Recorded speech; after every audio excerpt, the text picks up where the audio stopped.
Oi, gente linda! Voltamos aqui, porque se você voltamos, por quê? Porque nós já temos o número 1. Esse é o vídeo número 2 dessa lindeza aí, que intimamente, eu não vou falar o nome dela, porque ela falou 2 vezes, eu já esqueci de novo, então eu vou falar aqui, tá bom, gente? Então você sabe, né, gente? Quando a gente não sabe de um jeito, a gente vai de outro. Mas eu quero agradecer já que esse é o nosso segundo vídeo. Nós estamos passando a realidade do Camboja. Nós queremos que você sente, pega a pipoca, porque nós vamos contar coisas que você nem vai ter vontade de comer essa pipoca mais, tá? Mas eu quero que também... Vamos lá, pessoal, me ajude. Então, se inscreva no canal, toque o sininho, dá o seu like. A minha filha vai colocar... Eu falei pra ela que eu quero aquelas coisas que fez assim, sabe? Que fica colocando. É bem legal aquele negócio, né? A editora. Pessoal, nós estamos falando do Camboja, da prostituição infantil, do tráfico de crianças, do abuso de crianças. E se você não assistiu ainda o número 1, assista, esse é o número 2, e ela vai dizer, e aqui no nosso canal você sabe que nós falamos desse assunto, da prostituição, e que a prostituição ela não está neutra, não é apenas uma pessoa que está vendendo seu corpo, ela tem braços, ela tem ramificações, ela tem coisas que acontecem além da prostituição. Ok? Então, uma dessas coisas, uma dessas partes é a questão da questão das crianças, que no Camboja, naturalmente, ela é por uma cultura e tudo mais que a gente já conversou no primeiro vídeo, que foi um escândalo, gente, assista. Agora, a gente também vê, também aqui no Brasil, a gente vê várias situações, a questão daquela vida de prostituição que gera uma outra vida que precisa ser restaurada, ok? Então, lindona, conta pra nós. Ela então foi com o marido pro Camboja. Lá eles são um casal que eles não tinham filhos e de repente ela tem 3 filhos. Conte pra nós. E você, pessoal aí do Brasil com dificuldade de adotar um, hein? Olha aí. Gente. Bom, então é isso mesmo. Nós, desde que nós casamos, nós já sabíamos e nós já tínhamos decidido como família que nós seríamos pais do coração. Nós seríamos filhos do coração e a gente sabia que Deus ia preparar esse tempo, Deus ia nos apresentar as nossas crianças, né? E foi assim no Camboja. Então, mas eu quero voltar um pouquinho para antes disso. A gente estava falando sobre os braços, né, da prostituição e um deles é realmente esse, o abandono parental.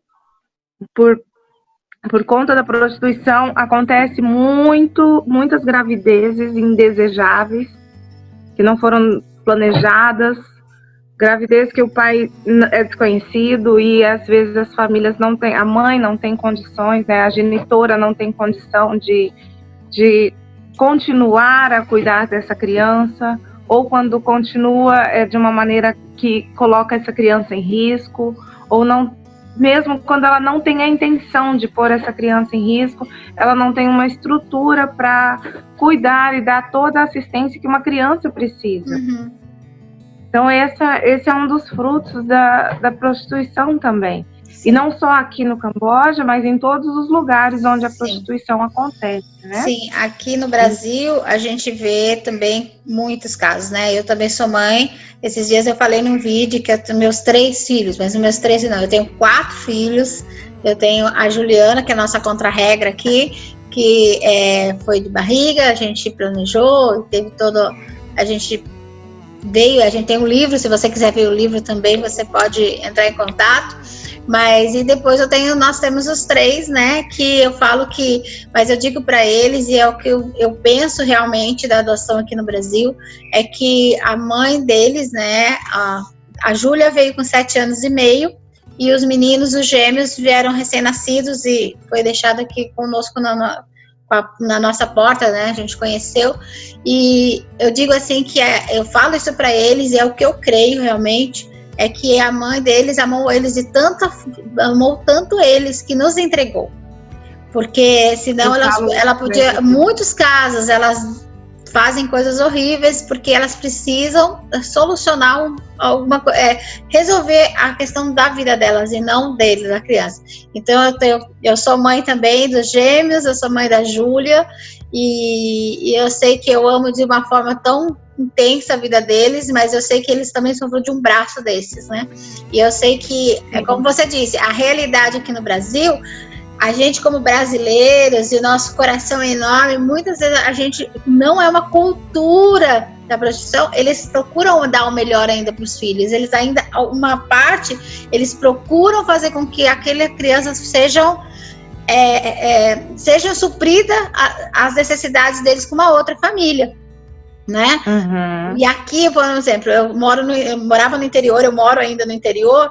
Hoje em dia é colocado para o governo, para o conselho tutelar e tudo mais. Antigamente não era assim. Antigamente as pessoas procuravam a família que eles conseguiam entender que aquela família seria bom. Então eu tenho a minha irmã, que também foi entregue em casa, eu tenho os meus filhos, então eu sei que a realidade do interior é diferente, e hoje é diferente, porque hoje eles têm, a minha irmã tem 30 anos, os meus filhos têm 18 anos, então eu vim dessa coisa. Agora, no Camboja, como que funciona essa cultura, esse braço da prostituição? Uma coisa importante da gente falar também é que a prostituição, a situação de prostituição não é uma sentença de fatalidade parental, né? Não é genética. Ih, travou. Travou, gente, já vai voltar. Falha parental, não é por boa mãe. Eu conheço mulheres incríveis que são prostitutas, mas que são mães excelentes, que têm família, assim, excelente, muito linda, tem família do coração e são, assim, realmente exemplos de mãe. Lutaram, inclusive, boa parte da vida delas dentro da prostituição para sustentar a família. Mas, enfim, aqui existe muito, é muito comum você ver crianças mestiças, né? Mestiças, assim, cambojano com estrangeiro, e que não são de pais casados, não moram juntos, realmente são filhos de prostituição.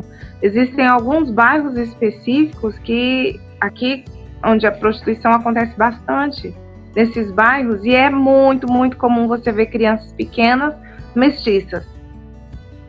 Então, é triste, é duro, essas crianças não têm a parte paternal, então muitas vezes elas são abandonadas, muitas vezes elas são deixadas para continuar o trabalho que a mãe fazia.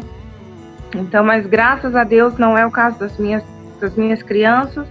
Eu tenho 3 filhos, eles são só de uma família, e eu costumo falar a mesma coisa sobre a mãe deles, e eu falo isso inclusive para a mãe deles. Uhum. Eu falo que eu fico muito orgulhosa, ela é bem jovenzinha, ela é bem novinha, e eu falo para ela, eu fico muito orgulhosa de você, do amor que você tem para os seus filhos. Eu não sei se eu teria esse amor tão grande a ponto de me desprender. Então você tem amado seus filhos de uma maneira muito linda. E eu não quero que eles percam esse amor de vista. Então a gente tem uma relação, a gente constrói com as crianças também essa relação de afeto e gratidão com a família. Não dá para dizer que é uma coisa natural aqui que acontece. É difícil encontrar família, inclusive hoje nós estamos lidando com um caso de um bebê que está para chegar para a nossa organização, e ele é fruto também da prostituição. Uhum.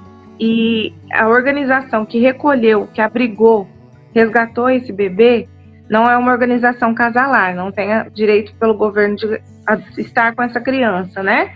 Então a gente precisa dar um destino para essa criança, mas a questão é essa, não encontram famílias para adotar aqui, porque a realidade do país ainda é bem precária. Uhum. Uhum. Então é bem difícil, realmente, é diferente do Brasil. O Brasil tem muita família aí que só não quer adotar porque simplesmente não quer. A última pesquisa que eu vi, teria 5 mil, 6 mil crianças para 10 mil casais. Então tá.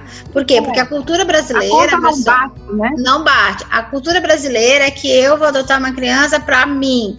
Tipo, eu preciso de uma criança para suprir a minha necessidade. Não é verdade isso. Nós precisamos da adoção para suprir da criança, para você pensar na criança e não ao contrário, né? Então, aqui no Brasil não bate essa conta nunca. E, pessoal, não vai bater. E vamos deixar bem claro aqui no canal que nós não temos acesso para você me ligar e falar, eu quero ir lá e pegar uma criança dessa. Não existe isso, tá? Você pode contribuir para que essa criança tenha um bom nível de vida, ela possa ser melhor atendida com o seu recurso financeiro.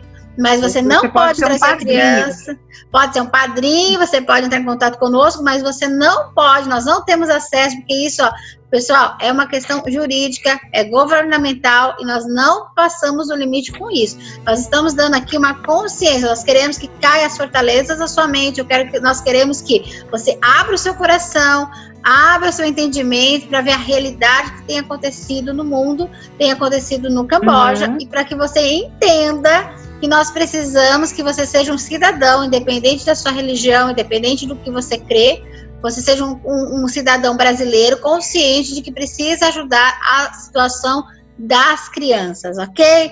E parar de usar pedofilia, parar de ser pedófilo e parar de usar também as mulheres na prostituição, tá ok? Porque você que vai usar a prostituição, você que gera esse final aqui, tá bom? Então fica um recadinho pra você, viu, amigo? Pode continuar. Eu falo para o pessoal, quando eu vou lá para aqui tem um bairro, eu já aviso o pessoal, que eu não encontre vocês lá. Porque se eu encontrar, eu vou fazer um escândalo tão grande. Você aqui, que legal! Vamos evangelizar, vamos cuidar dessas pessoas. E é bem isso, né? Então nós estamos falando também para você que usufrui desse comércio que é a prostituição. Aí você chegou essas crianças, como é que foi que chegou os seus filhos? Foi nossos filhos, eu falo que eles nos adotaram primeiro do que nós a eles. A nossa, do meio, nós temos 2 meninas e um menino. O menino é o mais novinho, e ele tem 5, a Lin tem 7 e a Smai tem 13. Então, a Lin foi a que nos viu primeiro. E ela correu instintivamente para nós. Ai, delícia! Foi uma coisa super. Ela correu e ela abraçou e ela começou a tentar uma conversa, e o Tom assustadinho, com medo de perder a irmã, porque eles são bem coladinhos, né? Porque a idade é muito próxima. Mas ali nasceu já um sentimento, e a gente sempre falava, poxa, eles deveriam ser nossos. Mas nós morávamos do lado, nós fomos morar na comunidade onde eles moravam. Então, nossa casa era do lado da casa da família biológica. Então, não fazia sentido a gente trazer eles para dentro da nossa casa se o contexto ainda estava ali, né? A gente ia ter essa dificuldade na mente deles mesmo, em quem agora eles escutariam, quem seriam os líderes deles, porque os pais são líderes, né? Os pais guiam, né? As crianças, então seria bem difícil. E aconteceu que então em 2018 nós nos mudamos para Campoto, que é a cidade onde a gente mora e tem a casa lá, aqui, e daí nós fomos conversar com a família. Nós falamos com a família, olha, nós estamos mudando, a gente vai para Campoto, fica a 70 quilômetros, não é longe, fica a 70 quilômetros, mais ou menos, 70? Mais ou menos uns 70 quilômetros, o amor tá aqui do lado. O amor. É contra a regra também. Contra a regra.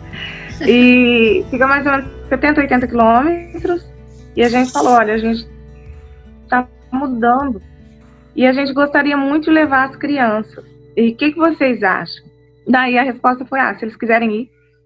E as crianças já viviam com a gente, assim, eles passavam boa parte do dia com a gente. Se tinha machucado, eles já iam correndo para casa. Se tinha fome, era para casa que ia. Então, nós já éramos o refúgio deles. Então, nós pedimos para a família, assim, entendia, porque já nos conhecia também. Então, a resposta foi, se eles quiserem. É engraçado, porque no Brasil jamais seria essa resposta, né? De uma mãe, imagina, uma criança de 5 anos decide o que ela quer. Exato. Então, mas foi assim, e daí a gente falou para as crianças, olha, a gente está indo, vocês querem ir com a gente? E daí elas quiseram, pro nosso coração, assim, e elas vivem com a gente. Foi bem difícil conseguir os papéis, ainda estamos no processo de adoção, como a Mara falou, viu, pessoal, é bem difícil, principalmente para estrangeiro, e muito, muito, muito mais difícil se não morar aqui. Então é um processo bem caro e demoroso, assim, demora demais. Demoroso, existe essa palavra? Moroso, não é demoroso. Mas aqui, a gente não corta as garfas, vai sair assim mesmo. Queridos, assim, pela cultura brasileira, que sempre é aquela família, aquele casal que quer uma criança, ele vai assistir esse vídeo, você que está assistindo, você acha, nossa, elas têm o caminho das pedras, que eu posso ter um caminho para chegar lá e fazer. Não, pessoal, a gente não anda, a gente não ajuda, nós não, quando nós falamos de tráfico, eu falo que eu trabalho no tráfico, mas é do quê? De resgatar o quê? Dessa situação e para colocar num lar como esse, para colocar numa situação como essa. Nós não trabalhamos fora, porque a jurisdição legal é jurisdição legal, não fazemos diferente. É uma coisa muito importante falar. Gente, a adoção fora das leis do governo é tráfico humano. Por melhor que seja a sua intenção. Tem que fazer certo. Se a sua adoção tá com jeitinho brasileiro, eu sei que existe adoção consensual, mas existem regras severas para adoção consensual. Então, se você está burlando alguma lei dessa, você está participando do tráfico humano. Isso vai te acarretar problemas seríssimos e, consequentemente, na criança que você está adotando. Exatamente. Como eu disse, a questão dos meus meninos, a mãe nos procurou, nós fomos na lei, pegamos a pessoa, levamos à frente do juiz, no conselho tutelar, fizemos toda a parte legal. A gente não pega e fica e aquela coisa vai, não. A gente tem que ter a parte legal, porque senão é tráfico, e se a mãe um dia pega você e fala assim, roubou meu filho, roubou teu filho, entendeu? Então, como que aconteceu conosco? A gente foi, ela veio, nós conversamos, explicamos, falamos, levamos ela até o juiz, ela na frente do juiz, o juiz, ela falou, não, eu quero que fique com eles. É muito diferente de você pegar uma mãe desconhecida e aí você paga alguma coisa para ela, é a mesma coisa que acontece lá. Acontece aqui no Brasil, que você paga o gás, você paga o médico, você paga não sei o quê. É a mesma coisa, é tráfico também, né? É tráfico humano, isso é tráfico humano. Então, gente, nós não incentivamos nenhum tipo de adoção, de vínculo nenhum que não esteja debaixo da lei. Exato. Então, toda a nossa proteção aqui com as crianças, os nossos filhos, nós estamos ainda em processo de guarda tutelar legal. Nós estamos em processo, mas já estamos sempre andamos debaixo da lei. Nós temos a autorização de viver com eles. Então, hoje, por exemplo, eu não posso simplesmente decidir que amanhã eu vou viajar com eles. Para eu viajar com eles, eu preciso ir até o serviço social aqui e pegar uma autorização, porque eu ainda estou sendo olhada, tutora, vigiada, né? Você é a tutora, você tem que cuidar. Nós somos tutores, então nós fazemos tudo debaixo da lei. Mas a adoção é um presente de Deus.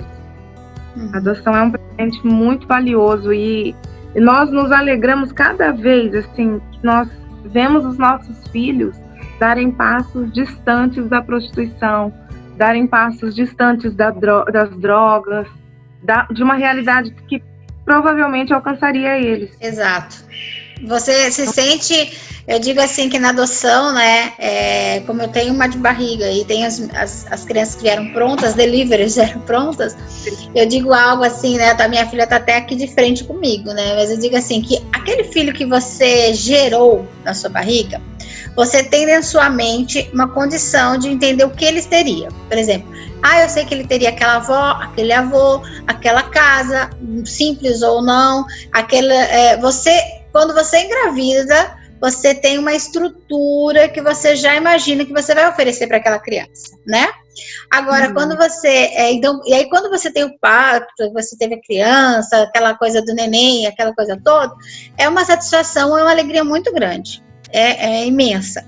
E aí eles perguntam, qual a diferença quando é uma criança que você adotou? É exatamente isso que ela disse.